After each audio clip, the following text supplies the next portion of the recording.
Bonjour et bienvenue dans Bref de Poésie pour la seconde partie de l'émission consacrée à rythme d'André Chédid, publiée chez Gallimard et préfacée par Jean-Pierre Siméon. Donc la seconde partie, la source des mots, épreuve du langage. D'où vient le son qui nous ébranle? Où va le sens qui se dérobe? D'où vient le mot qui libère? Où va le chant qui nous entraîne? D'où surgit la parole qui comble le vide? Quel est le signe qui fauche le temps? Quel alphabet prend en compte nos clartés comme nos ombres? Quel langage raboté par nos riens ameute le souffle? Quel désir devient cadence, image, métamorphose? Quel cri se ramifie pour reverdir ailleurs? Quel poème fructifie pour se dire autrement? Issu de notre chair tissée de siècles et d'océans, quel verbe criblera nos murs, sondera nos puits, modélera nos saisons?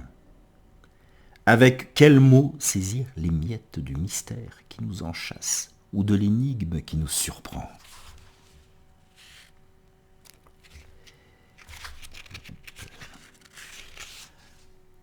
Que veut la poésie? Qui dit sans vraiment dire? Qui dévoile la parole et multiplie l'horizon? Que cherche-t-elle devant les grilles de l'indicible, dont nous sommes fleurs et racines, mais jamais ne posséderons? Ainsi chemine le langage de terre en terre, de voix en voix. Ainsi nous devance le poème, plus tenace que la soif, plus affranchi que le vent.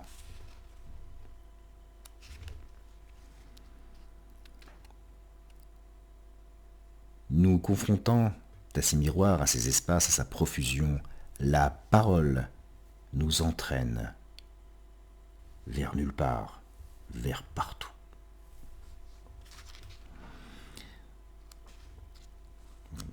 Et texte de la troisième partie intitulée Ce corps.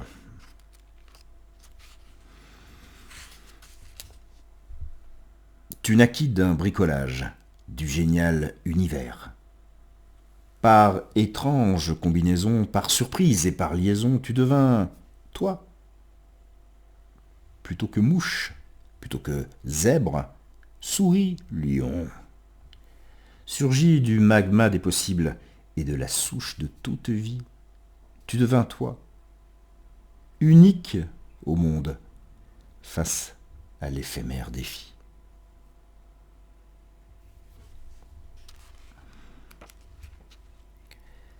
L'écorce et le destin.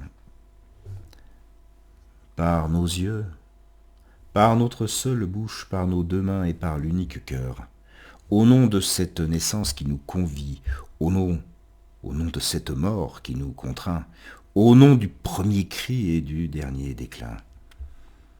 Par ce bref passage dans les couloirs du temps, par l'obscur qui nous mine, par ce feu qui nous anime. Nous sommes tous du même cortège, séparés par l'écorce, soumis au même piège, reliés par le destin. On mériterait de s'en rappeler un peu plus souvent. Au cœur du cœur.